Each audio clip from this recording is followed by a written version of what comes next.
የአድዋ ድል ብዙ ጠላት ነው ያፈራልን። በጣም ብዙ ጠላት ኢትዮጵያ ሲባል ትንሽ አሁን እኔ በዓለም ላይ የሚመስለኝ ደቡብ አሜሪካ ውስጥ እነዚህ ትሪኒዳድ፣ ቶቤጎ፣ ጃማይካ የሚባሉ ትንንሽ የደሴት ሀገሮች አሉ። እነሱ ካልሆኑ በቀር በዓለም ላይ ኢትዮጵያ ሲባል ደስ የሚለው ፍጥረት ስለመኖሩ አላውቅም በእውነቱ። የጎንደር ዘመነ መንግስት የሚመጣው ማዕከላዊ መንግስት ከዚህ አሁን ካለንበት ከሸዋ ተገፍቶ በግራኝ ጦር ሄዶ በትግራይ አድርጎ ወሎ ላይ ጎንደር ላይ ግራኝ ስለተሸነፈ ነው። እዛ መንግስት እዛው ጸና። ሰር ተከስተ ነጋሽ የሚባል አሁን ስዊድን ኡፕሳላ ዩኒቨርሲቲ ያለ በትውልድ ኤርትራዊ ሰው አለ። ይሄ ሰውዬ ያጠናው ጥናት ምንድነው? ኤርትራውያን ከኢትዮጵያ እንዲገነጠሉ እንዲለዩ ያቀረቧቸው የፍልስፍና አንጓዎች አሉ። እነዛ የፍልስፍና አንጓዎች 3 ናቸው። አንደኛ ኤርትራውያን ከሌላው ኢትዮጵያዊ ይልቅ በጭንቅላት የተሻሉ ናቸው ብለው እንዲያምኑ አድርገዋቸዋል። ኤርትራውያን ራሱ ይሄን እንዲያምኑ እንበልጣለን የተሻልነን ብለው እንዲያምኑ። ሁለተኛ ደግሞ ኢትዮጵያ ኤርትራን ቅኝ ገዝታታለች የሚል ነገር እንዲያምኑ አድርገዋቸዋል። ሶስተኛው በኢኮኖሚ ትልቋን ኢትዮጵያ ተሸክማ ባትኖር ኤርትራ ባጭር ጊዜ ውስጥ እንደ ሲንጋፖር የአፍሪካ ሲንጋፖር ሁላ ትበለጽጋለች ታድጋለች እንደዚህ። አሁን ላለብን ክፍፍል አሁን ላለብን ትግራይ፣ አማራ፣ ኦሮሞ፣ ሲዳማ፣ ሀዲያ፣ ወላይታ፣ ከምባታ፣ ሶማሌ፣ ሀፋር አንድ ሰው ከ50 ዓመት በፊት የነበረ በእነዚህ በተጠሩት አሁን ያለው ትውልድ የሚያስተሳስበው የሚናገረውን አስተሳሰብ አንድ ሰው ማምጣት ይቻል እስኪ? እኔ እውነት በግሌ የፈለገኝን ቅጣት ተቀበላለሁ። የኢትዮጵያውያን አይደለም አንዱም አስተሳሰብ። ባለፉት የተወሰኑ ዓመታት ወዲህ በአገራችን እየተስፋፋ የመጣው ቋንቋን መሰረት ያደረገ መለያየትና አገራችን አሁን ያለችበት ሁኔታ መሰረታዊ ምክንያት ምንድነው? እንደ ኦርቶዶክሳውያን ክርስቲያኖች እያንዳንዳችን ለመፍትሄ ምን ልናደርግ ይገባል? እግዚአብሔር ይስጥልኝ። ጥያቄዎቹ ተደጋጋፊ ናቸው፣ አንድ አይነት ይመስሉኛል። በአጭሩ ለመመለስ ለሌሎቹ ጥያቄዎች ቦታ እንድናገኝ በሁለት መሰረታዊ ምክንያቶችን ማንሳት ፈልጋለሁ። የመጀመሪያው አሁን የንታ ሊቀ ብርሃናት እንዳነሱት በነገራችን ላይ በግልጽ ብንናገረው ይሻላል። እስከዛሬ ዝም ብለን እንደው ያልጎመጎምን አንዳንዱን አንናገረው። የአድዋ ድል ብዙ ጠላት ነው ያፈራልን። በጣም ብዙ ጠላት። በነገራችን ላይ አሁን እኛ እዚህ ኢትዮጵያውያን በተለምዶ የመጽሐፍ አምላከ እስራኤል፣ አምላከ አብርሃም፣ አምላከ ይስሐቅ፣ አምላከ ያዕቆብ ሲባል ስለምንሰማ እስራኤል ሲባል ልቡናችን ክፍት ይላል። ግን እኛ ኢትዮጵያ ሲባል ልቡ ብድግ የሚል ከኢትዮጵያ ውጭ የሆነ አሁን ኢትዮጵያውያን ራሱ ኢትዮጵያ የሚለውን ቃሉን ሁሉ እስከ መጥላት ደርሰዋል። አሁን ወይም የጠሉ ኢትዮጵያውያን አሉ። ይሄ ምንም የሚደበቅ አይደለም። ግን ኢትዮጵያ ሲባል ትንሽ አሁን እኔ በዓለም ላይ የሚመስለኝ ደቡብ አሜሪካ ውስጥ እነዚህ ትሪኒዳድ፣ ቶቤጎ፣ ጃማይካ የሚባሉ ትንንሽ የደሴት ሀገሮች አሉ። እነሱ ካልሆኑ በቀር በዓለም ላይ ኢትዮጵያ ሲባል ደስ የሚለው ፍጥረት ስለመኖሩ አላውቅም በእውነቱ። ማይጠላን የለም። አውሮፓዊ ጠላናል በጣም አድርጎ እያንዳንዱ ግለሰብ ማለት አይደለም። የፖለቲካል ፊሎሶፈሩ ይሄ ስለ ፖለቲካ ቅድም አሁን የንታ እንደው እየገረመኝ ነበረ። ይሄ ማህበራዊ ዳርዊናዊነት ወይም ሶሻል ዳርዊኒዝም የሚባለው ነው ያነሱት። የዳርዊን ቲዮሪ እንደምናውቀው the fittest will survive ነው። ያሸነፈ መኖር ይችላል ነው። ማህበራዊ ዳርዊናዊነት ማለት ያሸነፈ ይኖራል ነው። ስለዚህ ነጭ ሆኜ ጥቁርን ካሸነፍኩ ትኖራለህ ነው። ይሄንን አስተሳሰብን በሉት ፍልስፍናን በሉት ፖለቲካን በሉት እንደው ከመሰረቱ አፈር ያበላው የአድዋ ድል ነው። አፈር ነው ያበላው። ምንም ወዲያ የለውም። እና ነጮቹ እኔ እስከሚገባይ ድረስ ያደረጉት ምንድነው? ኢትዮጵያውያን ነጮቹን ለዛውም ከዓለም በዚያ ጊዜ ከነበሩት ከአውሮፓ ሀያላን ትልቋን ሀያል ጣሊያንን በዚያ ዘመን ጣሊያን ሀያል ሀገር ነው የነበረው። ወይም ደግሞ ነጭን እንዴት ነው ማሸነፍ የቻሉት? ብዙ ነጮች እኮ ኢትዮጵያ ጥሩ ምሳሌ አይደለችም ይላሉ። በቃ እሱ ድል በተነሳ ቁጥር ንዴታቸው ብስጭታቸው ምን ያህል ትልቅ እንደሆነ የታወቀ ነውና የማሸነፊያ ምስጢራችን ምንድነው ነው እኔ ብዙ ጊዜ እንዲነሳ ፈልጋለሁ በነገራችን ላይ የኢትዮጵያን ታሪክ ቀስ ብለን ብንመለከተው ታሪኩ ውስጥ ሰወር ያሉ ብልሃቶች ጥበቦች ስልቶች አሉ ቀደም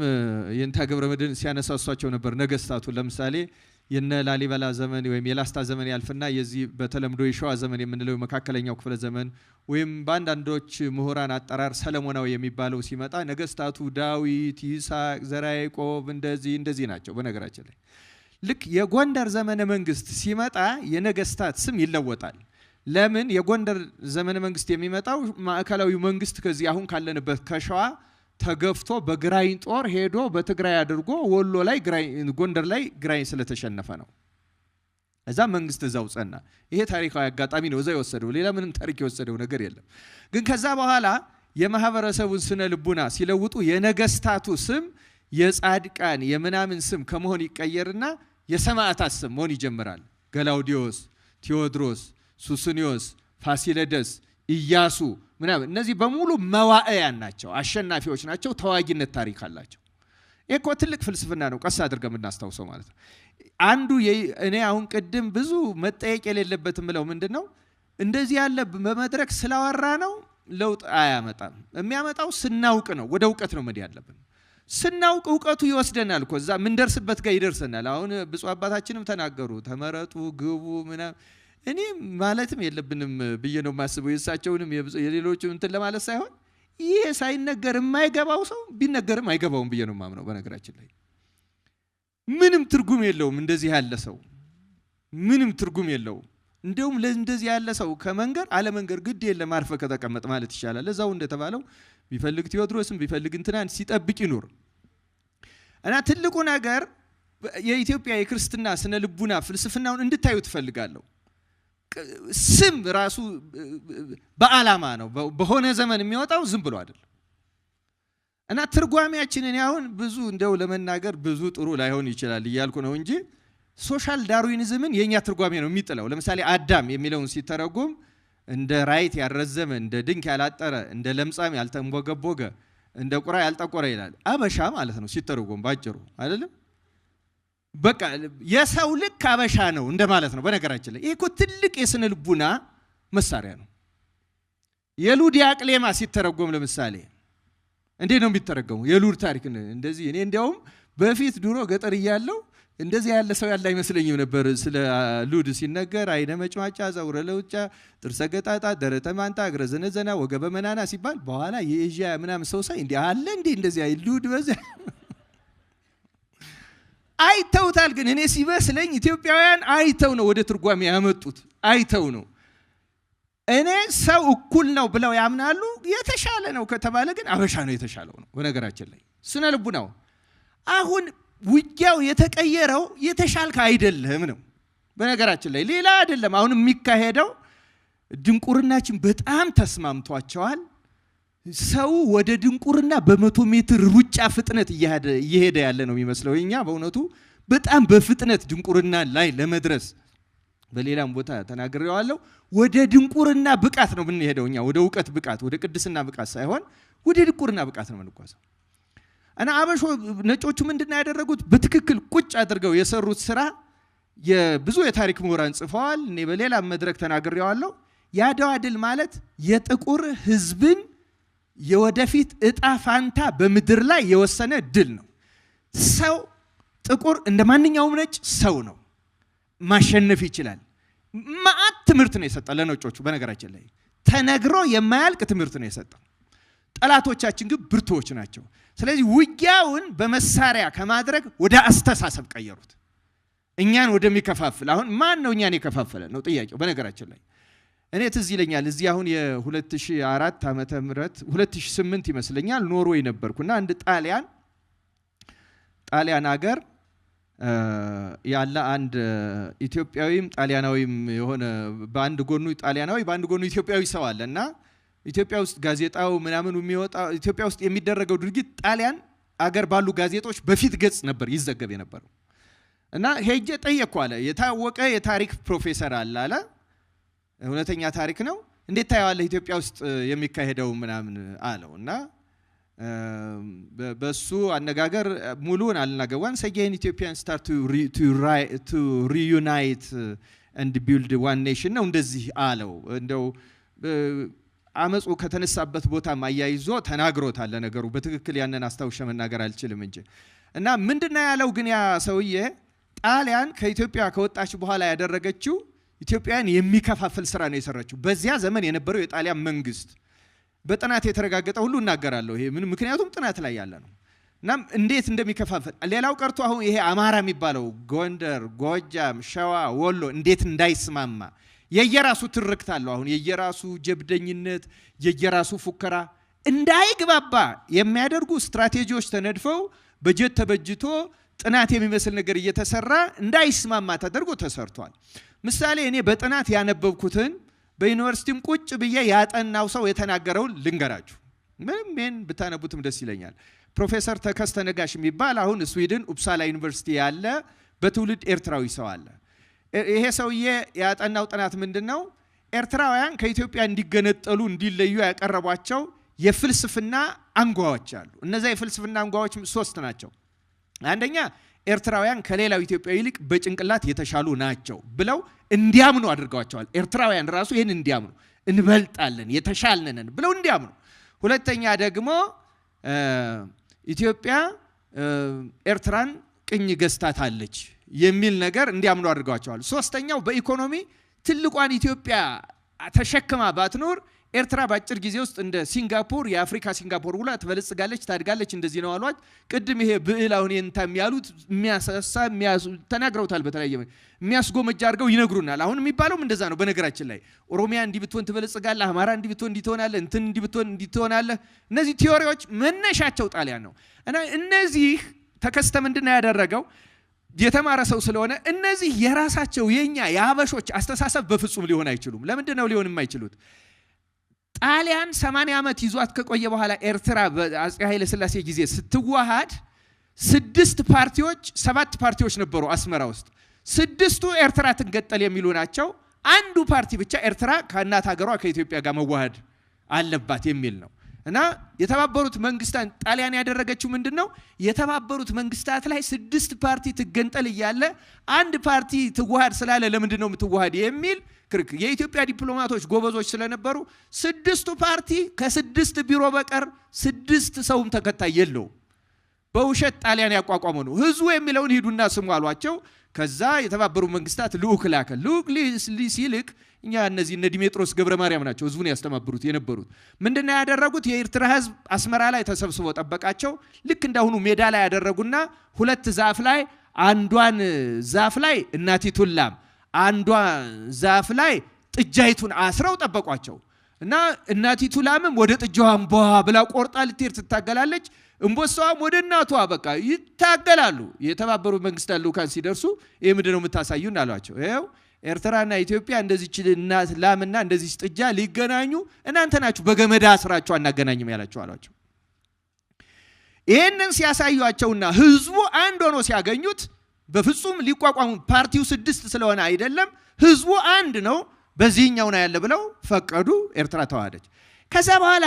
ጣሊያን የሰራችው ስራ ምንድነው እንደገና ጋዜጦች ስለዚህ ይሄ ሰውዬ ያሰበው ምንድነው የኤርትራ ህዝብ አሁን ያሉት የኤርትራ ፖለቲከኞች ወላጆቻቸው እንደዚህ ያልነበሩ ልጆቹ ከየት አመጡት ነው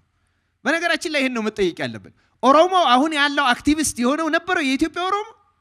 አሁን ያለው አክቲቪስትን የሚያስብ አማራ ከ50 ዓመት በፊት ነበር ሆኖ ያቃል እስኪ አንድ የተማረ ሰው ይሄን የሚያሳይ ይምጣ አሁን ላለብን ክፍፍል አሁን ላለብን ትግራይ አማራ ኦሮሞ ሲዳማ ሀዲያ ወላይታ ከምባታ ሶማሌ ሃፋር አንድ ሰው ከ50 ዓመት በፊት የነበረ በእነዚህ በተጠሩት አሁን ያለው ትውልድ የሚያስተሳስበው የሚናገረውን አስተሳሰብ አንድ ሰው ማምጣት ይቻላል እስኪ እኔ እውነት በግሌ የፈለገኝን ቅጣት ተቀበላለሁ የኢትዮጵያውያን አይደለም አንዱም አስተሳሰብ ስለዚህ ሰውየው ምን አደረገ መስላችሁ ተከስታ አረዘምኩት እንጂ ይሄ የጣሊያኖች ነው እንዴት አርጌ ላረጋግጥ ነው የጣሊያኖች ነው ብለ ስለተናገርክ ማንም አምኖ አይቀበልህም የእንግሊዞች ነው ሳልክ ማንም ጥላቻ ይመስላል አይሄም ምን ላድርጋለና ከ50 60 ዓመት በፊት የነበረው የጣሊያንና የእንግሊዝ መንግስታት በዘመናቸው በመንግስት ሆነው የሚወስኑትን ውሳኔ ዘመኑ ሲያልፍ ልክ የኛ ብሔራዊ ሙዚየም የሚባል ታውቃላችሁ አይደል እንትን ይሄ ምንድነው ናሽናል አርካይቭ ምንድነው የሚባለው ብሔራዊ ቤተ መዛግብት ማለት ምን ማለት ነው ያንድ ሀገር መንግስት ሲሰራ ኖሮ መንግስቱ ካለፈና እነዚያ ፋይሎች ዶሲዎች አገልግሎት የማይሰጡ ሲሆኑ ዝም ብለው አይጣሉ ወደ ናሽናል አርካይቭ ነው ሄደው የሚቀመጡ ስለዚህ የጣሊያን ቫቲካን ላይብረሪ ውስጥ ነው የሚቀመጠው የብሪቲሽ ደግሞ ብሪቲሽ ላይብረሪ ነው የሚሄደው ሄደና ከ50 እና ከ60 ዓመት በፊት የነበሩት የጣሊያንና የእንግሊዝ መንግስታት ኢትዮጵያና ኤርትራን የኢትዮጵያን ትውልድ በተመለከተ ምን ይወስኑ ነበር ምን ገንዘብ ያወጡ ነበር የሚለው የመንግስቱ ምስጢር አሁን ለጥናትና ምርምር ክፍል ስለሆነ እሱ ደግሞ ስዊድን ስላለ አስፈቅዶ ቫቲካን ላይብረሪና ብሪቲሽ ላይብረሪ ይሄን የተመለከተው 10 ዓመት በጣም ይገርማል ለ10 ዓመት ዶሴ ያገላበጠ ዶሴው ላይ ያገኘው እንዴት መከፋፈል እንዳለባቸው ለምሳሌ ቅድም ያልኳችሁን ኤርትራውያንን እሱ ኤርትራ ላይ ነው በደንብ ያተኮረ ኤርትራዊ ስለሆነ እንዴት ነው ያሳመኗቸው አንድ ኤርትራዊ ከአንድ ኢትዮጵያዊ በጭንቅላት እንደሚሻል ይሄን እንዴት ነው ስትራቴጂው እዛ ላይ ያለ ቃለ ጉባኤው ላይ አንደኛ 130,000 ጣሊያናውያን አስመራ ሄደው እንዲሰፍሩ በየቤታቸው 3 እና 4 የቤት ሰራተኛ እንዲይዙ ለኤርትራ ትግሬዎች ብቻ ሙያ ፓስታ መስራት ሊሆን ይችላል ፒዛ መጋገር ሊሆን ይችላል የመኪና መጎማ ቀየር ምናምን እንዲያስተምሩ ለሌላው ትግርኛ ተናጋሪ ለሆነው እዚህ መረምላሽ ላለው እንኳን ለሱ እንዳያስተምሩ በፍጹም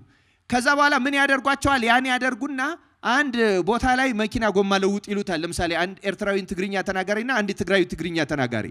ኤርትራዊው ትግርኛ ተናጋሪ ስላሳዩት ይቀይራል ትግርኛ ተናጋሪ ትግራዩን ቀይር ሲሉት ስላላሳዩት አይችልም አየው ደንቆሮ ነው ይላል ያኛው በደንብ ያልተማረ ስለሆነ ይሄ ደንቆሮ ነው ይያለ ያመነ ተቀበለው ይገርማቸዋል ኢኮኖሚውን እያንዳንዱን በተመለከተ ስለዚህ የመጀመሪያ እውነቱን ይሄ የጥናት ጉባኤ ላይ የሚቀርቡ ሐሳቦች ናቸው እንደዚህ ግን አሁን ተቸግረናል መናገር አለብን ከጥናቱ ያወጣል መሰረታዊው ዘሶኮል ይሄ አሁን ኢትዮጵያን እስካሁኑ መንግስት ድረስ የሚመሩት በሙሉ የዚያ የ50ዎቹ የ60ዎቹ ትውልድ በለጋ እድሜያቸው የዩኒቨርሲቲና የስኩል ተማሪ ሆነው የጣሊያን የእንግሊዝ መንግስታት ስፖንሰር በሚያደርጓቸው ጋዜጦች የታተሙ